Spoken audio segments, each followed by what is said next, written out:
Howdy, folks.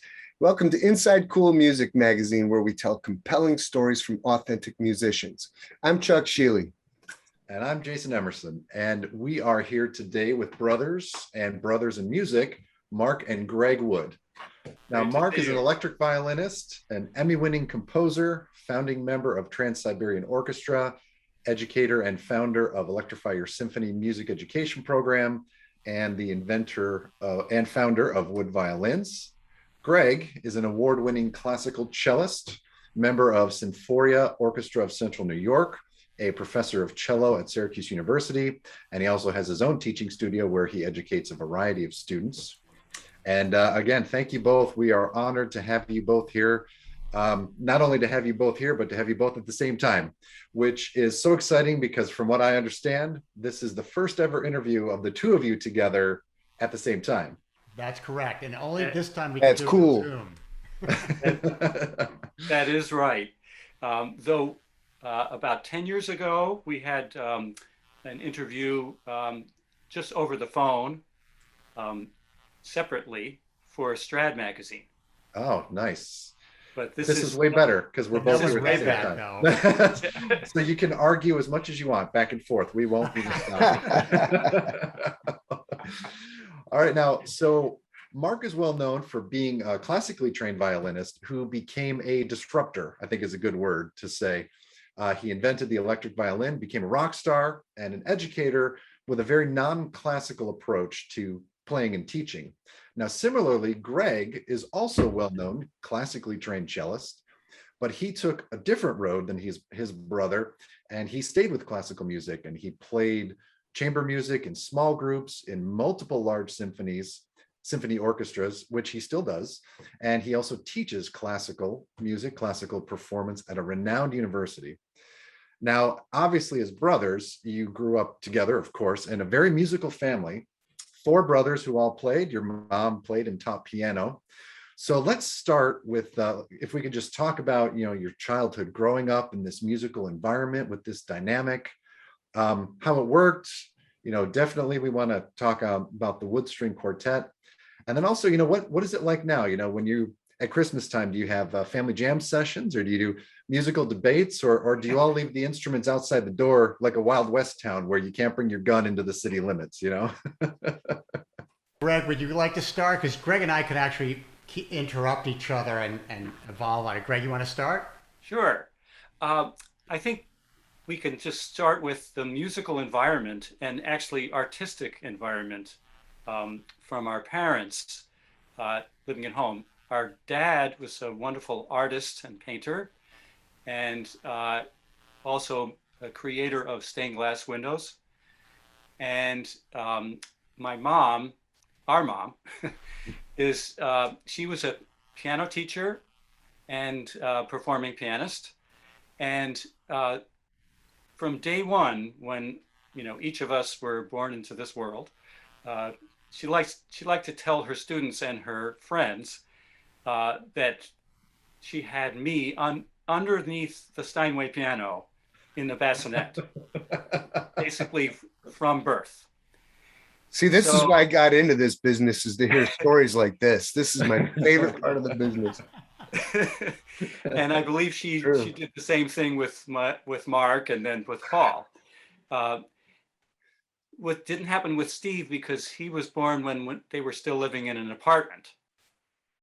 And so there was no room under the piano. I think they probably had a lot of storage stuff underneath. Right. So Steve did not have that. And then for me personally, we all played the piano when we were all respectively at the age of 5. We had no choice. That's right. We had no choice. I was the only one to stick with it. Yes. And I loved to play the piano, but I hated to practice it.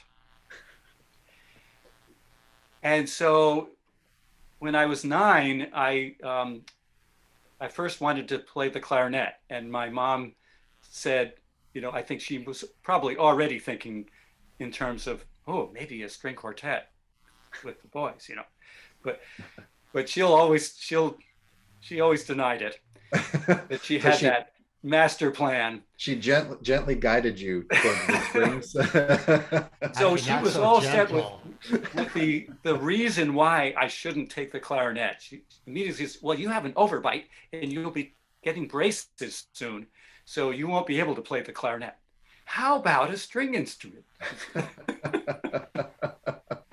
And my older brother Steve was already playing the violin, and so my cousin next door one day was lugging this big instrument down the hill, and I asked my mom, I said, what is that?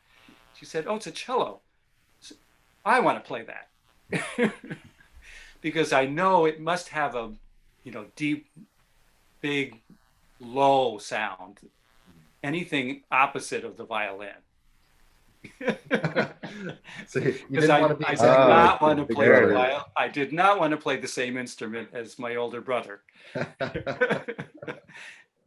So now, Mark, love to hear your story. Well, and again, we're going to go further back, my friends. We have come from a very, very powerful heritage with my grandfather on both my mother and father's side. My grandfather on my mother's side was the most famous veterinarian in Manhattan during the early 1900s. And he had his office very close to Carnegie Hall. All the movie stars would send their dogs for my father, and he would take care of all the horses before the car was invented almost. Wow. And on my father's side, my grandfather, Albert Wood, was Henry Ford's architect back in 1920. And my grandfather was self-taught. At 25 years old, our grandfather was Henry Ford's architect. And we have incredible pictures of what he drew and all the construction of it.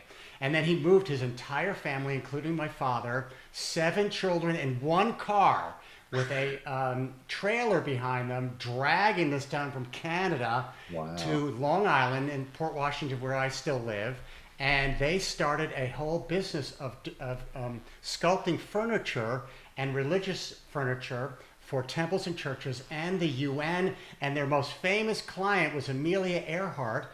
We have furniture that we built specifically custom made for Amelia Earhart, which is at the Smithsonian Institute.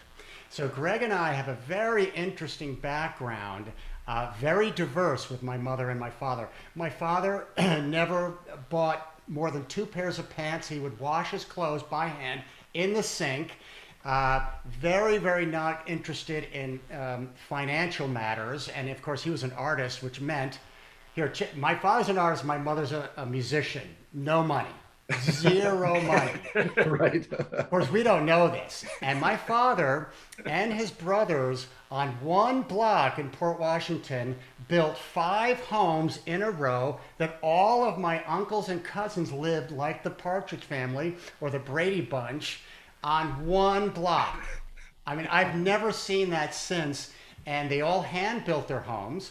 And we would open our door up. Greg and I had close to 35 first cousins around our age that we would hang out with. But what stuck out, of course, with our family is my mother was a musician, my dad was an artist. So that whole environment, and of course my grandmother would buy our clothes because we couldn't afford to buy our clothes. I would be wearing Greg's clothes. After Greg finished wearing them, I would wear his clothes. And my grandmother would take us out. Now we're talking like 60s, late 60s, 70s. So being cool was really important. And man, there's nothing. If I can butt in here, so with the hand-me-downs, Steve, my older brother, he was only 1 year and 4 days older than me. And Mark is just 1.5 years younger than me. And then Paul, our youngest brother, is just 1.5 years younger than Mark. So you see how close in age we were. Yeah, it's a quick turnaround for clothes. I can see how popular the piano was. Yes. Like going out clothes shopping with your grandmother in the 60s, we wanted, we wanted cool clothes, Grandma, Right. come on. And my grandma refused to buy us anything cool or fun. So that was and we, of course, we're not really aware of this as we're growing Right. up. We started off with one room with two bunk beds. Then we had two separate rooms with a bunk bed, but two of us would share a room. But back to what Greg was saying about being under the piano, I'll never forget my mother playing the piano, not only to share her music, but to calm us down. Can you imagine four boys, maniacs? I mean, we're jumping, beating each other up and running around. And it was a chaos, constant chaos. My mother was very conservative and she did not like a lot of noise. So once she started playing the piano, we immediately calmed down. So when you're talking to like 3, 4, 5 years of age, Right. that gets deep into your DNA. How music not only relates to practicing and performing in a career, but music is used as a beautiful, experience to control your emotions and to get deep inside. I was speaking with Jason earlier on the week about how music is the fastest conductor of human emotion. That was exactly what we experienced. The second my mother was playing, we calmed down. And if I can add that every night she Yeah. would, and then she would put us all to bed, and then she would play the piano, Yep. Really? and that would be our lullaby.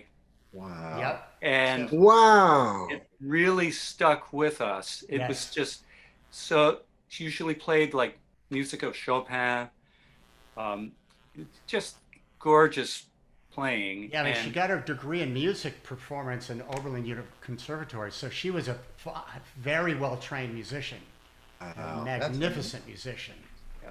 And I would think too, if you were all in the crib or the bassinet under the piano, I bet too subconsciously all that music was there literally from birth. Obviously, she must have played when she was pregnant too. So Absolutely.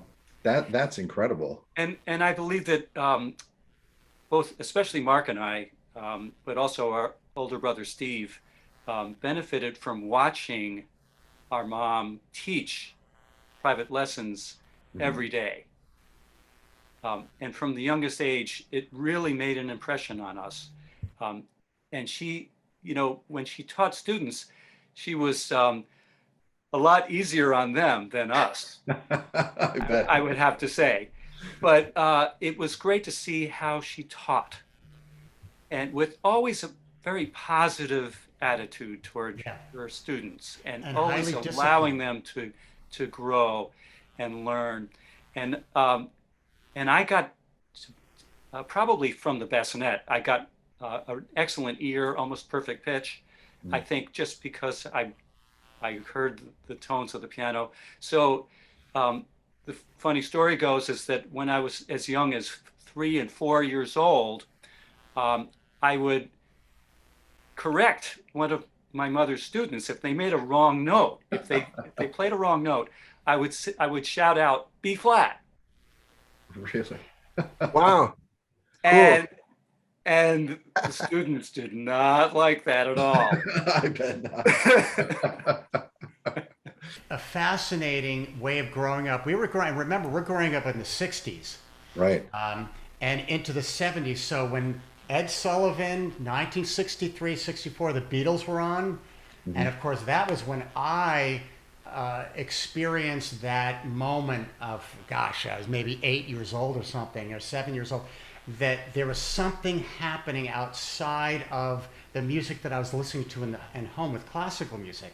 And of course, Greg and all my brothers were very influenced by the Beatles and that period of time. But that moment from 64 into the 70s, where all of a sudden Led Zeppelin, Woodstock, all of these catastrophically cultural events exploded in my face. And remember, I'm actually a viola player. So my oldest brother, Steve, is our first violinist. Greg was our cellist. I was a violist. And my younger brother's a violin. That created the string quartet. And we would go out and concertize as a string quartet. And I cannot describe to you what it's like, because it's not like we were the Partridge Family where we plugged our instruments in and we were rocking out at a high volume. We're playing Beethoven, Mozart, Haydn string quartets, which required tremendous sensitivity and not bombastic unless we were playing Bartók or Stravinsky. Very, very gentle, very soothing, very emotional, very complex music. And If I could just butt in here. yeah. Not always gentle music. It was really Beethoven Opus 18, number 4. Yeah, that's true. That's true. We dove into that with fire and passion at such a young age, and it was really fun to do that. Sure, we had some classic arguments. Well, that's what I was going to say was, yeah, if you were arguing off stage, how did you coalesce as you're playing? So what happened was, first of all, my mom was brilliant in the fact that she just let us alone to handle all the rehearsals. She never intervened. Really? Ever. Yeah, it's true. Let them work it out. Yeah. And we all, we worked it out. We worked it out. We found a way to work it out. That's cool. So I have a question. You just said Bartók a minute ago. So were you guys learning more like the dances, or were you learning more like the strings for percussion and celeste stuff? Pretty much all of it, right, Greg? Oh yeah, but mostly in our respective orchestras and things like that. For our chamber music, we didn't do any Bartók, but we did. I believe, if I'm correct, Mark, Prokofiev string quartet. Yeah. And the Death and the Maiden was also magnificent. Right. Schubert's Death and the Maiden, which is just, it's usually not even attempted by most college quartets. Right. And so how old were you all when you did the quartet? Well, Steve, our oldest, was probably in middle school. Yeah. I'm guessing. He was around 13, and I was 12. And Mark, you're about 10 and a half. Yeah, and Paul was about 7 and a half, 8.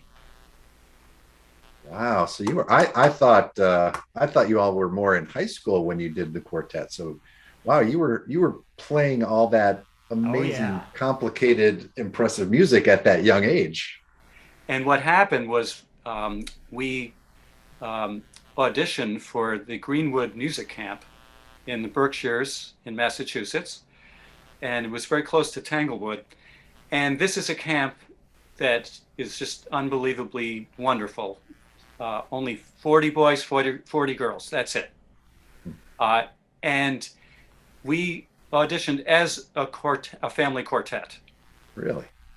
And we got full scholarships pretty much for 4 years for each of us. Wow. And what happened was that the directors of the camp made sure that we were in groups with other kids, and we were never in groups together. Except one time I can remember I was put in a string quartet with my older brother, Steve. And he and I never got along better. Really? Yeah, don't think that this is a harmonious family. Let's not. We were very normal, and we fought. We hit each other on each other's heads with our bows. And there was, a lot of energy. There was not passivity at all, you know. Right. But when we played music, that was what was the interesting thing, is that every time we put our instruments up and we zipped our mouths and shut up and play, the whole world changed around us immediately. So, and of course that just continued what my mother introduced to us when we were babies. Mm-hmm. So it wasn't a surprise that Greg, me, and my older brother Steve are professional musicians. My younger brother's a filmmaker and wonderful creative person. A little more influence, I guess, by my dad. Yes. Right. But Paul, in his movie making, he's a filmmaker in San Francisco area. Right. And he's basically, he is running his own film company right now. Really? That's great. And I'm actually working with him on some projects, basically the synthesis of the arts. combining the visual with the audio, with the with music. And he's a wonderful writer, and he's focusing on screenwriting right now and writing. And lately, what I've been doing, and this is Mark, your influence on me too, I just came up with this idea that why don't you send me some of your poetry and I'll improvise music to what I see on the page. And so that's what I'm doing right now, is improvising music to his writing. That is fantastic. Are you, I'm, right off the bat, I don't mean to be selfish, but I would love to hear what you come up with thinking in that way, visually reading the poetry. Is that something, are you doing, an album or putting it on a website anywhere, or is this just for yourself? It will probably be put on Paul's website fairly soon. Fantastic. Yeah. Well, Greg, I do want to take this opportunity, if it's okay with you guys. And it's funny, Greg and I, since we're not interviewed together much, it gives us the opportunity to share stuff that we may not know of each other, even though we lived in the same room for 18 years almost before we left. My oldest brother, Steve, as brilliant as a violin player as he was, he hand-built motorcycles in this tiny bedroom that we had. Oil dripping on the floor, gasoline smells, full-blown drag motorcycles. And I was his pit crew. And the sound of his motorcycle defines my rock sound. And then on the other hand, growing up with Greg, who was, not riding around on a motorcycle, but Greg would be playing his cello with such deep emotion. That was a tremendous influence on me. Both my mother and Greg, they're very similar. The second music began, it was very deeply emotional. It wasn't mechanical. It wasn't, wallpaper, classical music. That kind of way that we're just sawing, reading the music, and then we're done with it. Greg played with such depth. And of course, I'm not aware of any of this when I'm growing up. But as I look back, that really was the thing. So I don't know if you can hear my violin. Can you hear it? Yep. Okay, so Steve's motorcycle is this.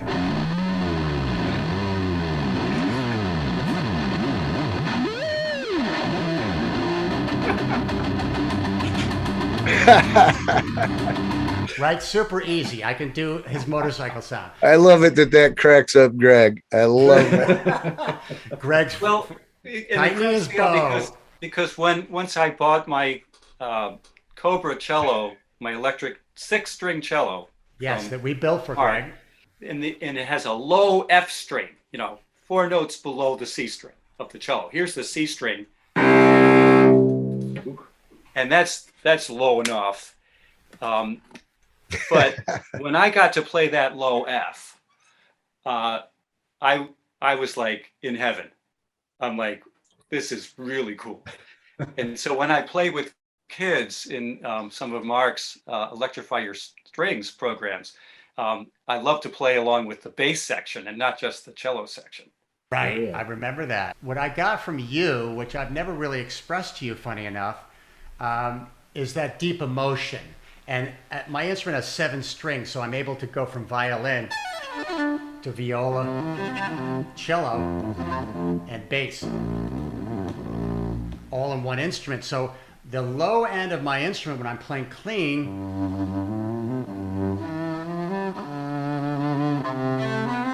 or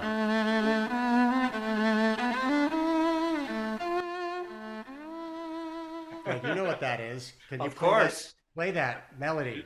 Schubert Arpeggione. I have a question about that instrument.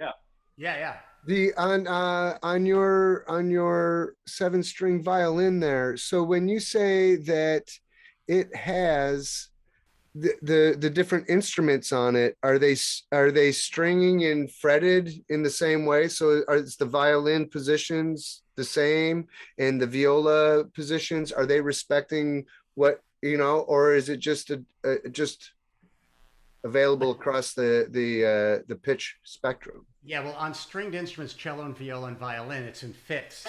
right? We're all tuned in fifths, so So the you same keep it fifths. so it stays right there. So my low string is F, and then B flat. So I've got the viola, so I go down in fifths. So, but my classical technique is still very much active. For me to tune it like a guitar would be insane, and I could never figure that out. Chuck, you know what it's like. You guys tune very weird, fourths and thirds. What's that about? Yeah, We that got third one is still a mystery to me why they do that. Like who thought of Right? that? You know? Jeez. But in fifths, it's all power chords. Those fifths. Right. Man. It's a very metal instrument that way. Yeah, oh, very much. But Greg, I would love to take this advantage right now. Greg and I know this piece that we both studied. Now, what I'd like to do is I'm going to play like the first couple of measures, and then I want Greg to play the same melody. This is Schubert Arpeggione Sonata that was originally written for an instrument called the Arpeggione. Right, Greg? Yes. It was, I think it was under the chin, right? It was played like a cello. Okay, so it's a small cello, right? Yes, yes. But it had five, let's see, I believe 5 strings. I seem to remember. Yeah, it didn't last long as an popular instrument, obviously. Right. It was very uncomfortable to play. Let's just put it that way. Not like the comfort that I have with my acoustic cello. Right. So go ahead. Okay, me first, all right? All right. But what I'm going to do is, hang on a second. I'm in Carnegie Hall right now.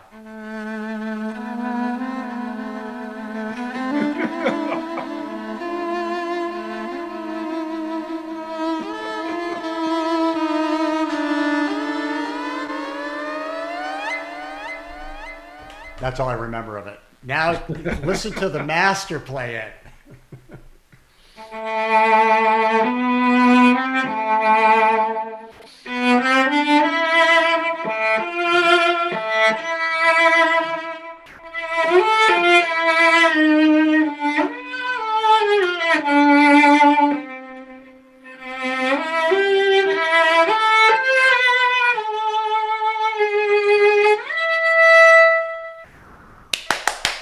Much better than what I could have done. Beautiful. And Greg has no effects, no echo on his cello. I need all the devices I can get. My little bit of a cheat here, though, is that I'm playing on a magnificent modern Italian cello made in 1906. Nice. Wow. I have a question right here. Yeah, Chuck. My question is, when you learn in the classical way, you're learning according to a tradition, and as you become a master of that, there's a certain amount of authenticity that shows up in walking the walk, of what you guys do as players. But at the same time, in contrast, so does creating anarchy in the face of that tradition. And between the two of you guys, you have that covered. So like, does that occur to you when you're doing your respective path in music? I mean, you kind of have a shared thing, and then you both have your own territory. So, what do you think about all that? Well, I definitely am a terrifying disruptor in the world. I know. Immediately when I left Juilliard, and Greg knows about this, I left Juilliard at 19. Scholarship. My roommate was Nigel Kennedy and Shlomo Mintz. I was surrounded by the best of the best of the best. And I would look out the window of Juilliard. It felt like a jail, and CBGB's was happening in New York, and all the rock clubs and the punk music. And so you were hanging out with Tracy Silverman throughout this, probably, yes? Yes, very much so. And I know that you know Tracy well. Yeah, his story is, analogous to this. So yeah. Yeah. And but he graduated. He took 4 years of Juilliard, man. I knew very quickly that I couldn't continue. Because can you imagine me being in the viola section of the New York Philharmonic with my wah-wah pedal? I'd be fired in a second. I don't know if there's a lot of wah-wah. Out of here, man. I was such a disruptor that they refused to let me back ever again. My teacher was livid because the teachers invest in their time and energy with their students. Mark, we're going to train you that after you get your master's at Juilliard, you're going to be in the New York Philharmonic. We've got your whole life planned for you. Isn't that great?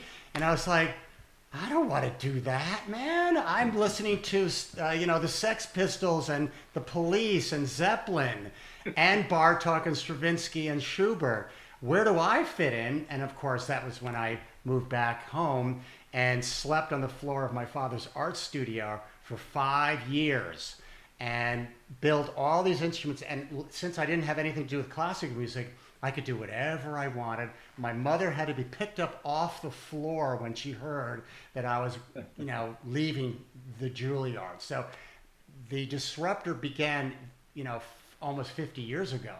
Huh. Wow. And it's been a joy being a disruptor, So what would they think of the fact that you've invented basically the Starship Enterprise of string? Well, Chuck, what's interesting is that 2 years ago, my teacher's now dead. They're all dead now, and they now called me 2 years ago, and I'm now a mentor with doctorate students at Juilliard. Wow. Really? Cool. Yes, I go in and That's I work pretty with cool. these unbelievable musicians. I had a class of French horn players, of piano players, string players, and we improvised. We wrote music in the classroom. We played Eleanor Rigby from the Beatles. No music was allowed in the room. No notation. We all were going to do it by ear because my experience after I left Juilliard working with Billy Joel, Celine Dion, Paul McCartney, these people don't read music or write music. So their training is way different than mine, and experiencing that for almost 50 years of that incredible freedom of, okay, here's the riff, here's the song, and don't write it down. You're going to learn it by ear, and you've got 5 seconds to memorize it and then go out on stage. That experience to me enabled me to be very, very visceral and very, very immediate and spontaneous with my life, so that I can immediately. So you're saying that when you get on the stage with Celine or McCartney, they're just basically briefing you on the key 5 minutes before the show? Is that what you said? I remember with Billy Joel when McCartney was about to hit the stage, his Mark go up and I said, well, what key is it in? And he said, I think it's in D major. I was like, oh no. So I'm on backstage playing. It is in D major. Okay, that's all I need to know. Just give me the key so I'm not playing the wrong key. Sure. And then when I hit the stage, I just play however I feel, just like Miles Davis and all those great improvisers. I had a chance for 50 years to reevaluate and readjust my playing, where I can I still read and write music, and I think it's incredibly important that musicians learn how to read and write. But when 95% of the musicians in this world, 95% of the musicians, Indian musicians, Celtic musicians, African musicians, jazz musicians, hip hop, rock and roll, country music, they don't read or write music. So they do it by ear. But my advantage, of course, as a composer is I can notate it, and I can then give it to an orchestra, and then within 5 seconds, they're playing my music perfectly. And so there's a big difference between the pedagogy and the system. And Greg, of course, is a master, classically trained, also improvises, but Greg is far, far more sophisticated and better than I could ever be. Because Greg, let's say you're working on a piece, you're looking at a score for the first time and you're sight reading it, and you can get it pretty much within 5 minutes. You got it, right? Yeah. So your path is a little different, Greg. Like, so in your path, you were through symphonies and symphonic and all that. Getting back to the Juilliard thing. Yeah. When I went to the University of Cincinnati College Conservatory of Music, a lot of my friends who, I was with on Long Island, like in the youth orchestra, then everybody would ask me, why didn't you go to Juilliard? And I said, I didn't want that cutthroat environment. I would not survive with that.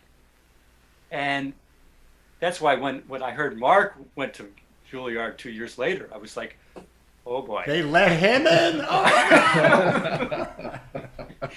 And so what happened was when I went through all of my classical training in college, and and I started playing in symphony orchestras, well, they had something called different series, like a classic series, like we have in Symphoria, with just, with symphonies and the great works of Beethoven and Mahler and everything like that. And then we had a pop series.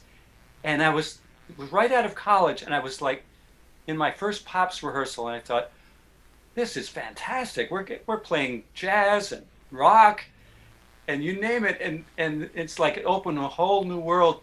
And then I drew back to my roots with Mark, growing up with him and listening to all the great rock and jazz musicians, and I thought, this is for me. Right, but what is interesting, Greg, that I thought that's And why when Chuck came up and Jason came up with the idea about having interviewed you and me, despite the fact that you don't, play, heavy metal on your cello, your musicianship is as superior as the people that we describe, Miles Davis, Jimi Hendrix. You are on that level. It's not like we totally do different. We're still musicians, and I admire what you do as much as I admire Hendrix and my heroes in rock and roll. and like you, I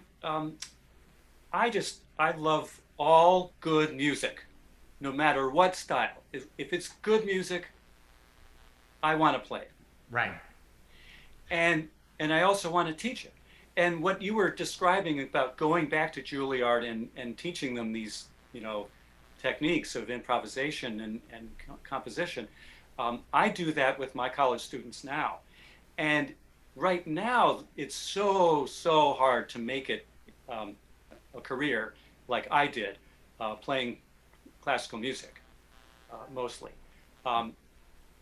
What I've done and I've learned, and I'm trying to teach my students this, is you got to market yourself, and you have to cross over and expand your capabilities, not just depend on reading printed music. For me, what I learned from my experiences with Mark is to trust my gut, to trust my musicianship, to trust my ear. Right. Yeah.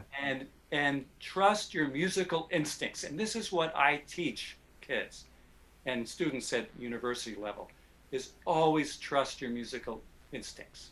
It's very, very obvious to us because we experience it, live it. The difference between a highly trained classical music and a Billy Joel, Miles Davis type of person. They are completely different worlds of training. And you have to really admire the classical musicians, like Yo-Yo Ma doesn't do improvising. Joshua Bell doesn't do improvising.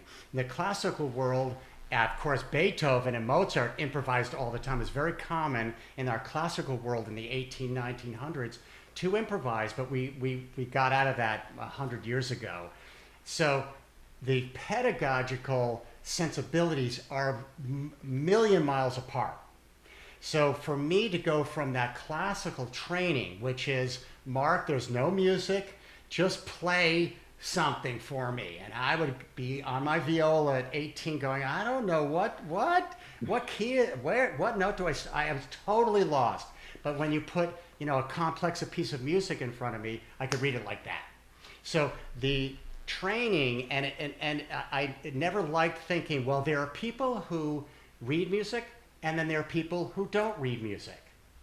I never thought that was a fair representation. I think it's also good to be able to read music and improvise, but it was an interesting and a tremendous battle for me when I left Juilliard to remove that training that was so instilled in me. It took me 5 years. It wasn't instantaneous.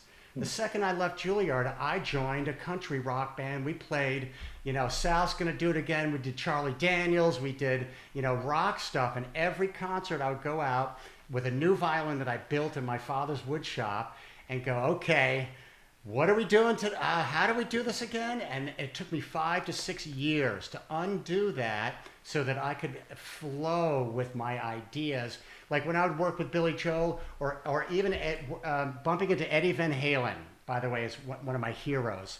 And I had a chance maybe 15, 20 years ago to sit with him.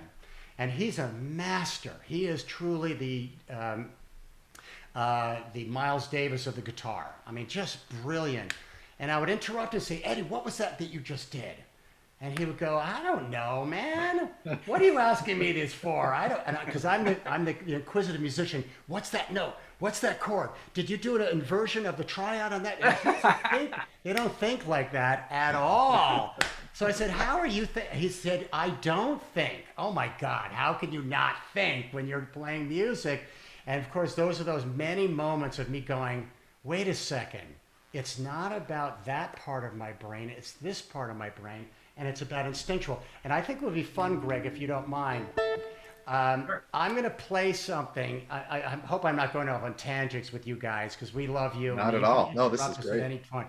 But I think, well, first of all, Greg is easy. Most classical musicians, this would be a little challenging. But I'm going to share with you, Greg, I'm going to play something. Sure. And then you respond like we're having a conversation. Like you and I are talking verbally, except without words. We're doing it with music, okay? Right. And it doesn't matter key, it doesn't matter anything. I'm going to see if we can throw the ball back and forth over Zoom on a screen. Are you ready? Sure.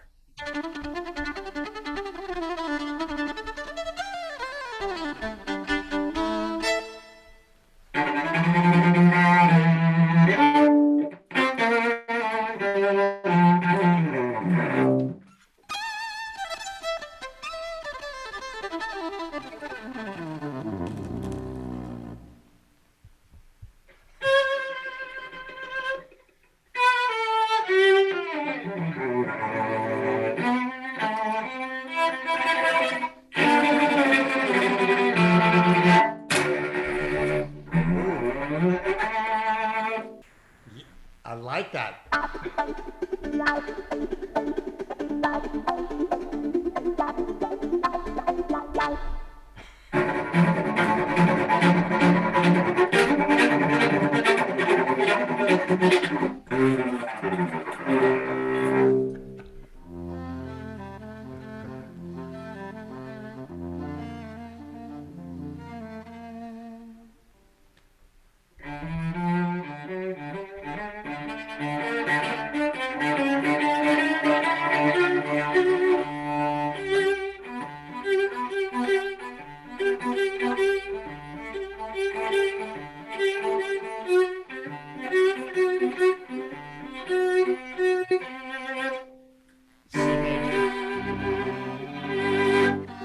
G major.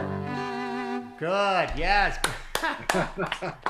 But you know, it's unfortunate that Greg and I rarely, if never, we've never done that. So on your show, Chuck and Jason, we were able to do something we've never done before as a conversation. Yeah, the theme to the Flintstones. Yeah. That was for you guys and your audience. Thank you very much. Thank you very much. That was a kick in the head. That was great. That was great.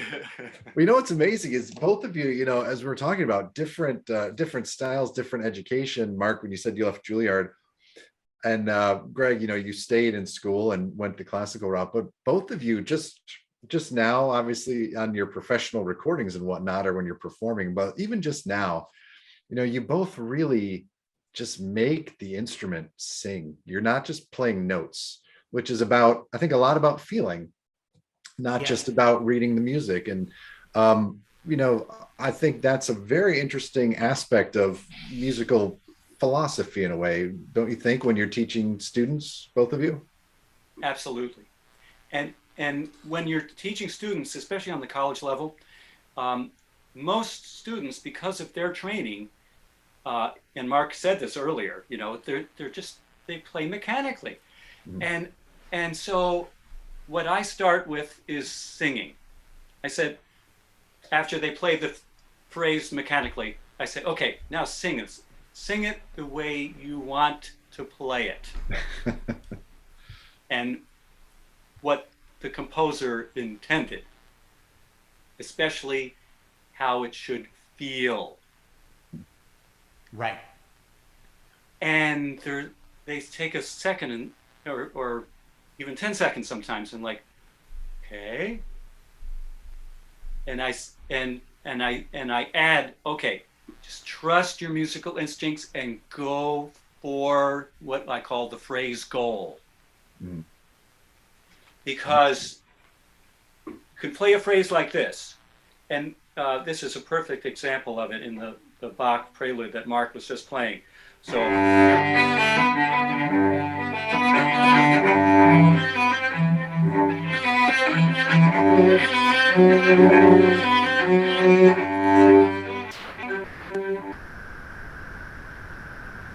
so you could all hear that and feel that crescendo going to that phrase goal. I like that word, phrase goal, Greg. Yeah. And so, well, this is not what we want. This is what we want. That's right. You know, not that's like right. this. Music always has shape. Mm. And always ask when you're playing music by a composer is, where is the music going? It's always going somewhere. And Greg, tell our viewers when that piece was written. 1720. Yeah. So we're talking, we're able to access music historically, and I mean, the music that was written back in Bach's time and Mozart's time is still incredibly important to all our hip hop musicians out there. Right. Well, Greg, Mark, you and I talked about this the other day, was that how important it is to learn and play and experiment with other styles and not just focus on one thing, because then you kind of can be stilted in your creativity. Yes, absolutely. Right. Right. And so what I will do in lessons sometimes, or in a master class, what I call studio class, I don't use the word master anymore. Oh, right. That's true. Right, Chuck? Yeah, right, absolutely. Right. Because it's not old school that I teach. Right. I told that story in the interview where, my first teacher, you remember Seymour Benstock, Mark. Oh, yeah. Yeah. Taskmaster. Yeah. And I played Bach for him. And I believe it was the prelude I just played. And he goes, Greg, you don't know how to play the cello. You can't play the cello. Great encouragement. And the whole like a good technique. whole idea, and I told this to Chuck, I said, it's really the whole point of that was to break you down and then build you up so you can feed your own ego as a teacher. That was the old school. Yeah. But yet that old school did produce brilliant musicians, but there was a coldness. There was a coldness in their performance. It was incredibly accurate, incredibly perfect. All the thing was perfectly straight. Everything was aligned perfectly.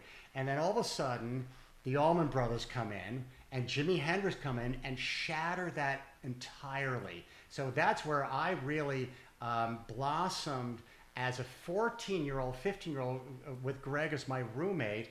Man, when I heard when I heard Hendrix, oh my God, it was just unbelievable because you could hear one note of his.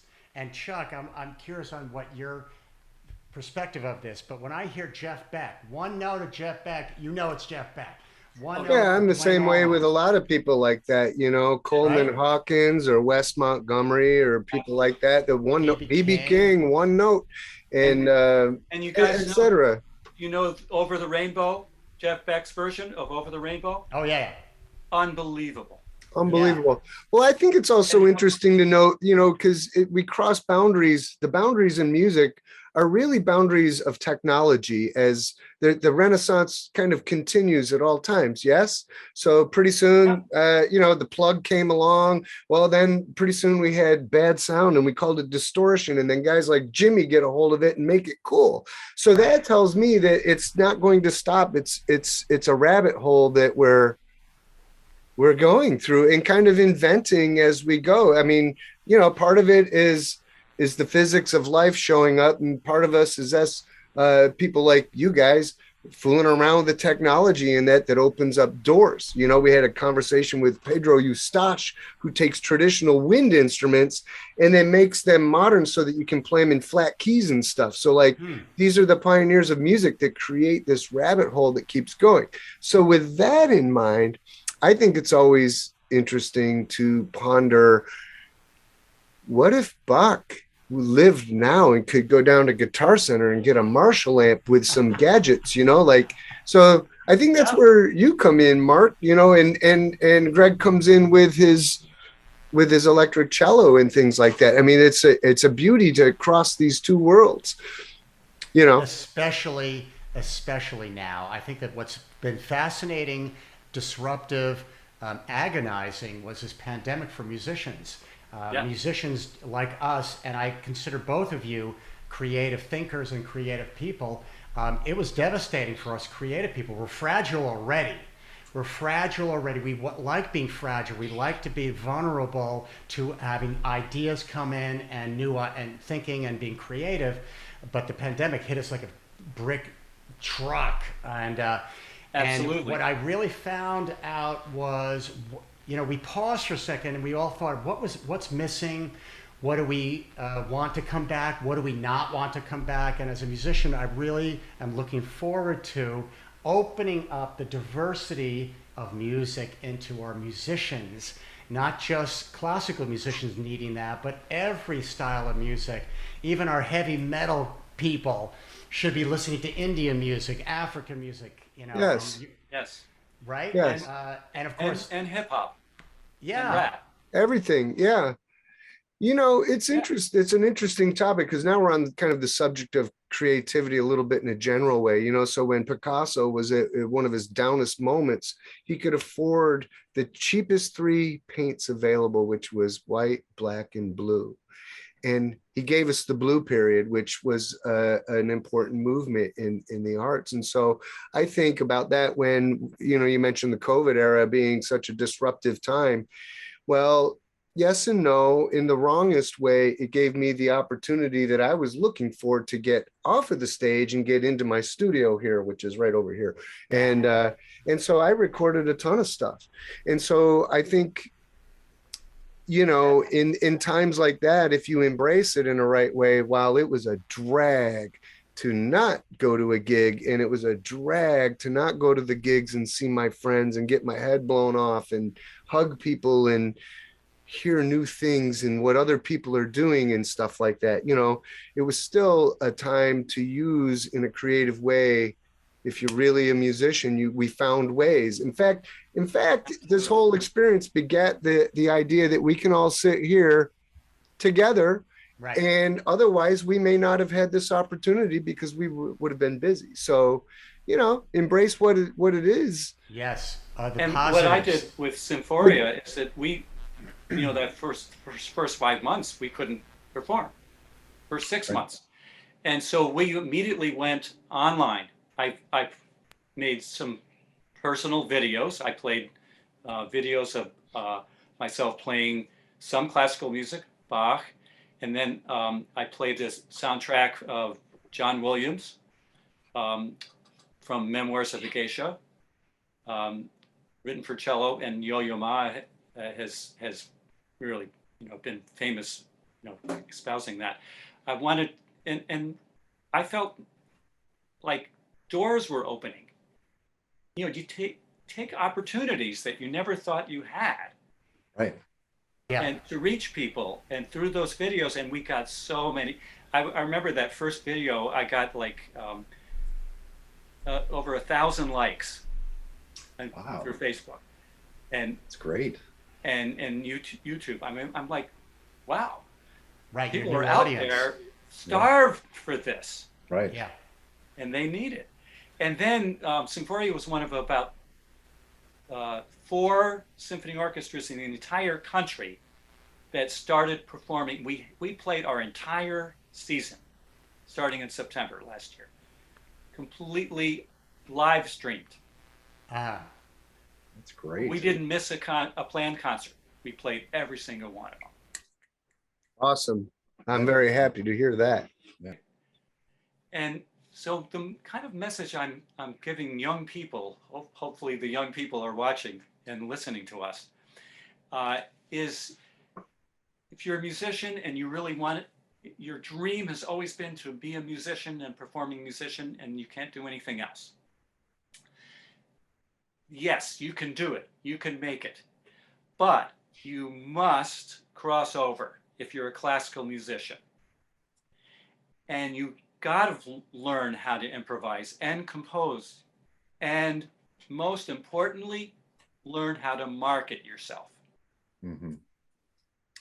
That is a huge thing, especially nowadays, social media marketing and social media online promotion. That is something every musician needs But to know about. What has helped me as a performing musician is to get away from my dependence on my symphony orchestra and go out there and use my musical connections that I had even as a kid in the Long Island Youth Orchestra. Like when the Syracuse Symphony filed for Chapter 7 bankruptcy, suddenly I was out of a job in 2011, sorry. And 2 hours after the announcement was made, I got a phone call from my friend from youth orchestra and college, who was the personnel manager of the Detroit Symphony Orchestra. And he said, "How would you like to work this week?" Could not have done it without those connections. Right. So rely on the connections you have, the friends that you have jammed with, yep, or performed with in chamber music or symphony orchestras or whatever. Just like in regular life, it's all about who you know sometimes. Well, I think the success belongs to those with an ambassador quality. Every successful person I've met has always had this sense of grace and this ambassador-like quality. And I think that's very important while you are networking, you know. Hey, you know what? Chops are a dime a dozen, you know. I mean, I tell a lot of friends, yeah, you want to, you know, you think you're a good guitar player? Go to LA for a while. You know, they're a dime a dozen. Yep. So that's not the issue. I mean, but you can find them all over the place like apples at a store. You just want one. You need people. You're going to choose who you like to be around, because that's really where the magic happens, right? When you're around getting along and you're on the same similar idea, similar spirit, beautiful things happen. So yeah, yes. Thank you for bringing that up.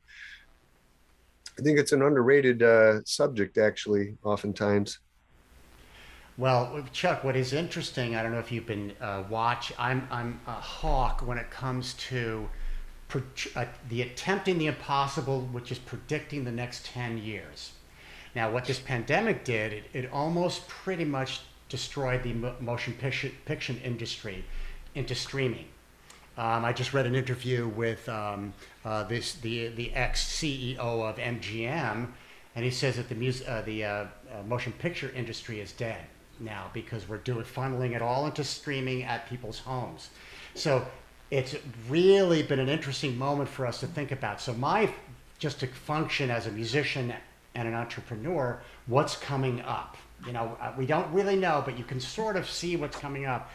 And I recently read the scientists of the internet, whoever they are, predicted that in the next 10 to 20 years, young people will not be motivated to master a musical instrument because they can touch a button on their phone and they don't need to practice anything. They just do like that. And I've worked with Kanye West. He and I co-wrote something together about 10 years ago. And I've never met somebody who was so musically illiterate. It was unbelievable. Within about 10 minutes, I took that statement back really fast when I'd watch him henpecking a little keyboard that triggered samples. And I'll say, let me watch how he chooses one over the other. And of course, my father spoke about when he was painting that the power is the power of choice as an artist. Are you choosing blue over red? Are you going to do this arc here? Are you going to do that? And same with composing. Your choices are what defines you as a person and as a musician. So it's a very interesting time for us right now to keep that from not happening. What Greg's doing as a teacher, what I'm doing with young people in schools, they have to see, not on YouTube, but right in front of their eyes, kids, check this out. This is cool. And of course, humans respond to power, beauty, and igniting music done with these 10 digits. You know, from the clarinet to the flute to the trumpet to the violin to the guitar to drums to bass to keyboards. We just have these in our ears and our brains. That's all we have here. We don't have a computer, although I write in on a computer and record. And Chuck, I'm sure you got it, all the bells and whistles. I love that. I cannot write without my digital performer platform, but I really think that we cannot let this happen. And I'm seeing it more and more as our music programs shrink. Right now, we're dealing with the statistics and the data right now with music programs. In high schools around the country, we have about 10,500 school districts. Of those high school students, the percentage of kids who participate in music programs is 24%. Way too low in my opinion, whatever.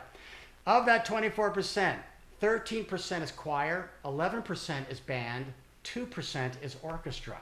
So right there, the alarms should be going off in our string world, saying, how can we prevent this from continuing? Leonard Bernstein in the 1960s during his young people's concerts spoke about this. When the Beatles came out, Leonard Bernstein, who wrote West Side Story and was our great conductor of the New York Philharmonic and many orchestras, he saw it coming. He heard the Beatles and he heard rock and roll, and he says, oh boy, these kids are not going to be listening to Penderecki and all this crazy classical music. This was the 1970s. He predicted that the orchestras would be challenged right now to engage the young generation.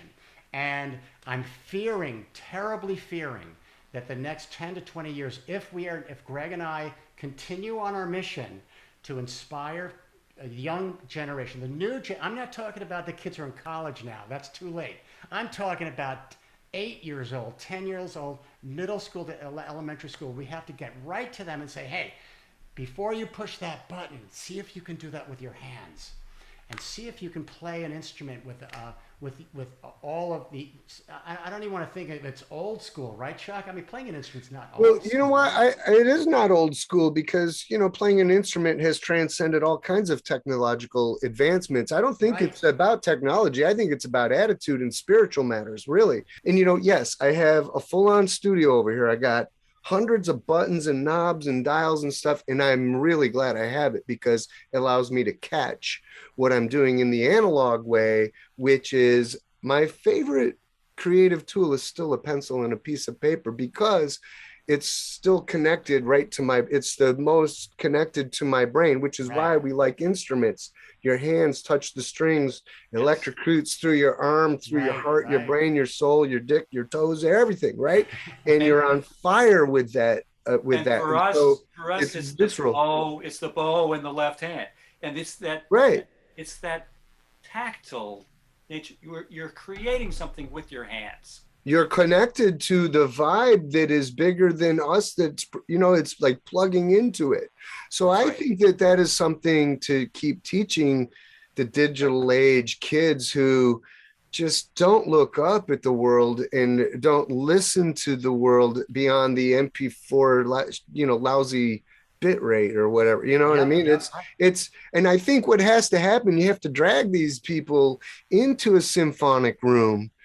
I had this conversation with Lisa Reagan, the opera singer from Washington National Opera. And we were talking about, the reason why I go to a symphony is part because I really want to hear that music. But the best part is the physics. No amplification. And those guys are down there in a good room. That stuff rumbles right through your body in a way that is like no other experience, and that is a very high regard for me to be able to sit in the privilege of that.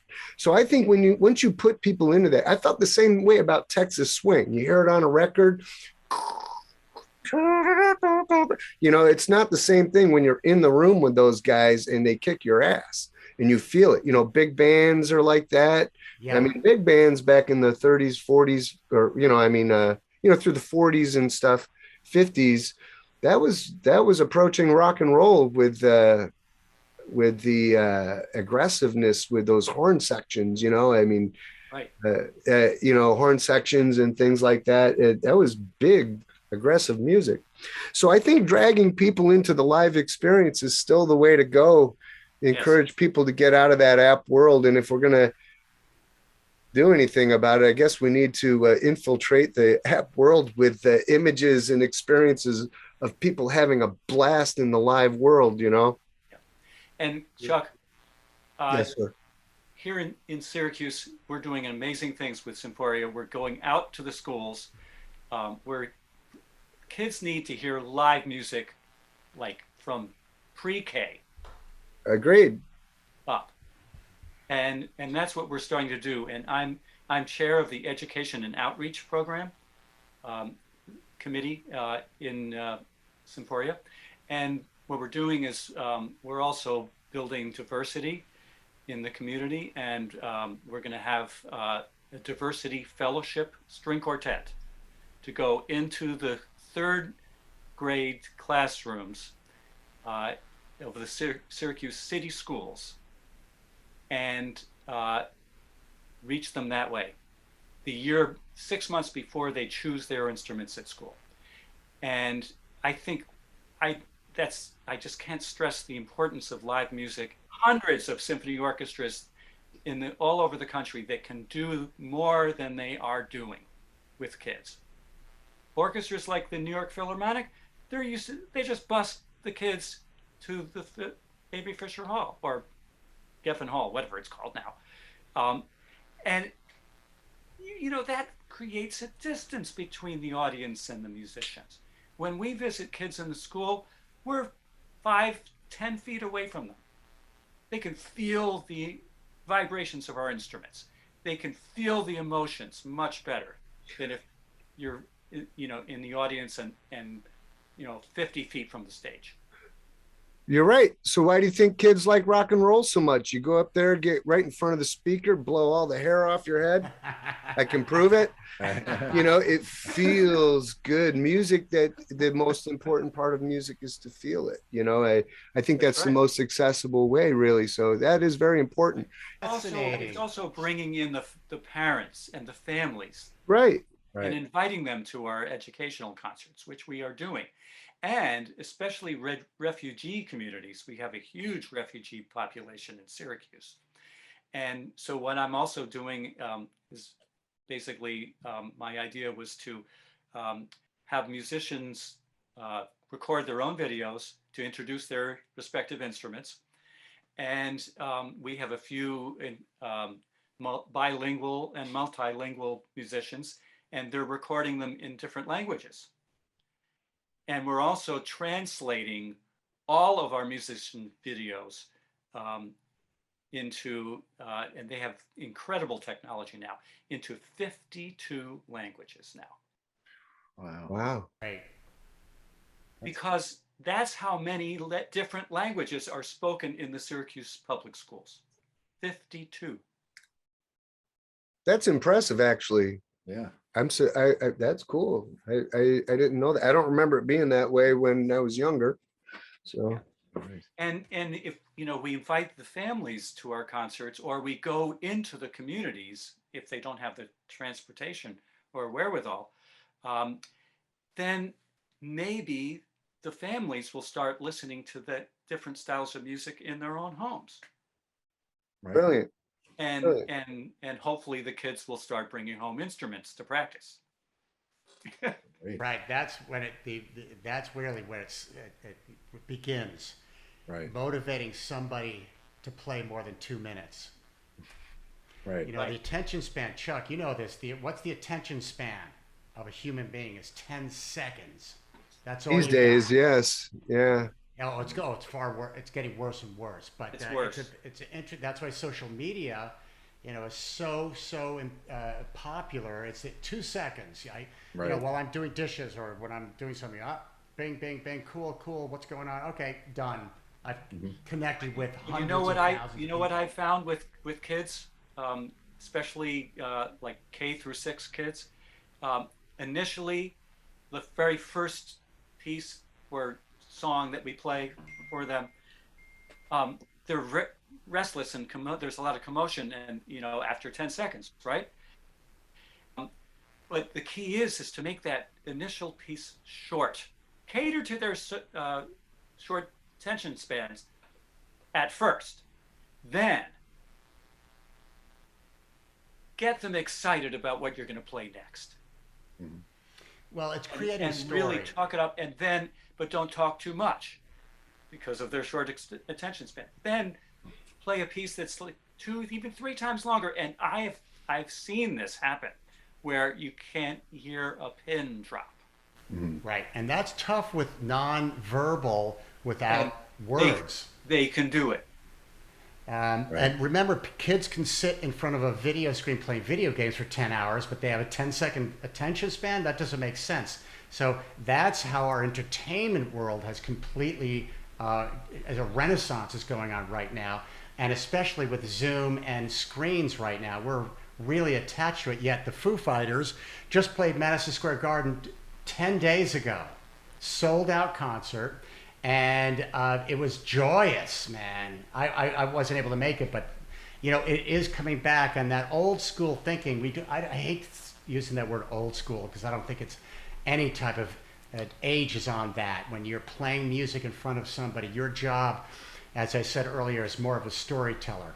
If you're not telling a story with your music, man, that people zone out really fast. I think it's sort of like a matter of analog is what the word is, because think about it. Like we started out by hanging out together in a place and we all rock out whatever your music is, right? Everybody gets into the vibe of what that is. Now we're talking about how the world has digitized. We're all kind of disassociating, going into this little box that we hold in our hand and live this selfish experience, and it's all me, self, but yet in that, it's kind of in that digital experience, we're kind of on the way back to analog through things like Zoom. Now we want to hang out with everybody again, except we're in this synthetic world of Zoom, and to me, it's kind of funny, and pretty soon we're just kind of encouraging each other back into going back out and hanging out in somebody's backyard or a club in some place or whatever, I think it'll do that. In the same regard, like you're saying about things going to streaming in the movie world, I think in the same regard, somebody somewhere down the line is going to come up with some new kind of Wizard of Oz or something that is a big production that is mind-blowing for the parlance of our time, and we'll see the culture of art go back in that direction. Chuck, hopefully. You're in the music industry. What has happened to the record industry in the last 10 years? Right. Now it's in that same boat. Getting a record deal? Are you insane? Who would want a record deal now? I actually feel like I have a shot at making a living doing this. You know what I mean? Like I can find my place in it. I won't make Beatle money with the plan I'm on at the moment. I don't know, maybe. You're not making that kind of money. But right. But I can exist and work and exist in it, which is really, I'm happy, and so you guys are obviously happy, But it is a nice life. Do got to think about what's coming down the pike. We really don't know what's about. Actually, it hit us very dramatically 18 months ago, and it woke us up about the concept of Mother Nature. It's definitely woke us up. But as creative thinkers, how do we adapt to that is really the true test. Unfortunately, a lot of our school music programs suffered terribly, as Greg knows, with the string programs especially. But actually, the bands and the choirs weren't allowed at all because they weren't able, but string players were not singing. So the orchestras actually, for the first time, were safe to be in. And our youth orchestra here, what we did was we just said, okay, we can't do the full orchestra, but we're going to have a youth orchestra, and we're doing small chamber music groups, string quartets, or sometimes a small string orchestra of 9 to 12 kids, and we all just took up the mantle in the musicians of Symphoria. Every one of us just about, became a chamber music coach for the youth orchestra because we felt it was so important for these kids to continue playing their instruments during COVID, even though they weren't playing it in their school orchestra. Thank you for doing that. You're a wonderful person for putting that out there. I mean, I think that was hard enough time. Giving people something healthy to do is a great gift. And now we have 120 kids signed up for the fall. Great. So you get them in the room, they touch it, they feel it, right? Shaking by it, it works. It really works. I see the end of the pandemic as being a time of opportunity for musicians and educators, and will take advantage of, you know, the thirst for, you know, group involvement, to sit down and listen to live music with your friends and you know, families. What could be better after a pandemic? Right. Perfect. And we just keep spreading that message, and then hopefully the message will get out there to especially the administrators in schools. Say, hey, you know, I think there's something to this string program. I think we should keep it. Right. That's fantastic. I think that's a perfect place to end it, with hope for the future. How perfect is that? Greg, did you plan that ahead of time? Was that true? No. Well played, as they say. Yeah. All right. Well, thank you both so much. This has been amazing talking with you, listening to you play together. So incredible. Thank you so much. Why don't we let you, tell people, what do you have coming up? Where can they find information on you and learn more about you if they want to reach out, listen, take lessons, purchase, all that stuff? Go ahead, Greg. Okay, so for me, the first website that you can go to either reach me or just see what we do at Symphoria is experiencesymphoria.org. That's our website. We also have a Facebook page, and it's basically the same title, Experience Symphoria Facebook page. I also have, I'm on the website of Syracuse University School of Music, Setner School of Music. And you can find me in the faculty listings for Setner School of Music website. And that's, you initially go to syr.edu. I'm also teaching at Onondaga Community College, and so I can be reached there as well. sunyocc.edu. Excellent. Excellent, Greg. Just do a search Mark Wood Violin and everything comes up.